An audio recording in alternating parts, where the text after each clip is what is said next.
The issues of climate, nobody at Mezimbite does it other than the guys who brought in to do a little course. Nobody who works there has ever done a climate course. They don't need to. They do it every day. These are climate positive people. They've become that because it's a part of living in an intelligent and sustainable way. So you are displacing all sorts of destructive activities with positive ones. You have to run a course on that. Deforestation has two effects.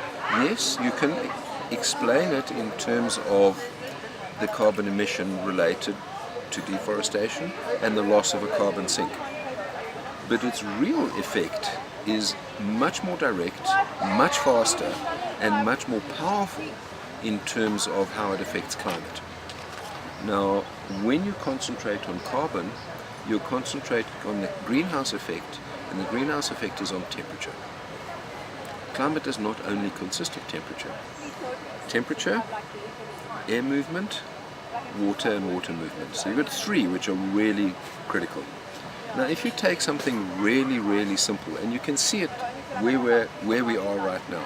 Sit in the sun and you get hot. Sit in the shade and you're cooler. Okay, so there's a temperature one. The difference between a burnt out landscape, okay, which you have a lot of in Africa, if you look at Mozambique or Zambia or Zimbabwe, anything up to a third of the landscape gets burnt every year. So you have massive areas which get extremely hot for a short period of time. It's not related to the greenhouse effect. It's related to the fact that there's no cover. You have a regional climate which is being changed by the people who are there. Yeah. So they are not the victims. They are the cause. Now there's a very important reason why you want people to not be couched as victims, and why you want them to be the cause and be seen as the cause. If you are a victim, you are helpless. If you're the cause, you can change the cause to cause which is bad to cause which is good. You can be much more easily empowered if you own the problem. So I think one of the big issues in Mezimbite is we deal with climate on the basis of regional and microclimate, and on the basis that you own the problem. You're not a bloody victim, you're not helpless. This is not a first world problem that we're suffering from. This is our problem that we are suffering from. And it's a very important perspective that one has to have if you're going to actually address the change. If you do an intelligent organic agroforestry, you never have to clear another piece of land, so it's less work and it's more comfortable working.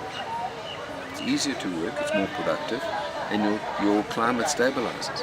What's also really interesting with that is that while it is helping your own microclimatic problem, it's your little farm, your family sector farm of anything from half to 2 or 3 hectares becomes a little paradise and very productive, and has a microclimate suitable for growing what you want to grow.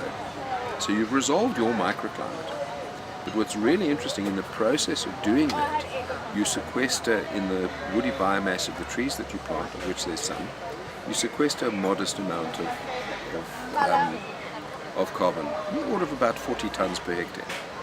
But in the soil, you build up a massive amount of carbon, and you sequester anything up to 300 tons of carbon per hectare. Now that's pretty useful if you have an industrialized neighbor who's burning fossil fuels like mad and pumping carbon into the atmosphere. So you can actually absorb his carbon mess and take it out of the atmosphere.